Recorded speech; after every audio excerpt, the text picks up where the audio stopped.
আয় আল্লাহ বাংলাদেশের দেশ নেত্রী বেগম খালেদা জিয়া অসুস্থ, উলামায়ে কেরামের মহব্বতে উনি চলতেন, উলামায়ে কেরামদের ভালোবাসতেন, আল্লামা সাইদি রাহিমাহুল্লাহকে অনেক ভালোবাসতেন। আয় আল্লাহ আলেমদের মহব্বত করতেন। আপনার বান্দি মুমূর্ষ অবস্থায় আছে, আয় আল্লাহ মনে হয় মরে যাবে এমন একটা হালাত। আয় আল্লাহ এই ক্লান্তি লগ্নে ওনার বাঁচার বড় দরকার, আপনি হায়াতে তৈয়বা দান করে দেন আল্লাহ। আয় আল্লাহ জীবনে উনি যে ভালো কাজগুলো করেছেন, আয় আল্লাহ এই ভালো কাজের উসিলায় আপনি সিফাতে আফিয়ত দান করেন। আয় আল্লাহ সিফাতে আফিয়ত আজালা কামেলা নসিব করে দেন আল্লাহ। আয় আল্লাহ সারা দেশের মানুষেরা ওনার জন্য দোয়া করে, কেন দোয়া করে? আয় আল্লাহ ভালো মানুষের জন্য দোয়া করে।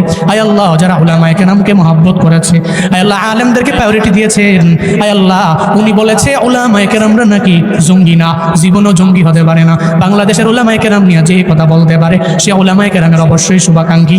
আয় আল্লাহ এই জন্য আমরা উলামায়ে কেরামের আপনার দরওয়াজায় হাত বাড়াইলাম, আপনার বান্দিরে আপনি সিফাতে আফিয়ত দান করেন, আজালা কামেলা নসিব করে দেন আল্লাহ।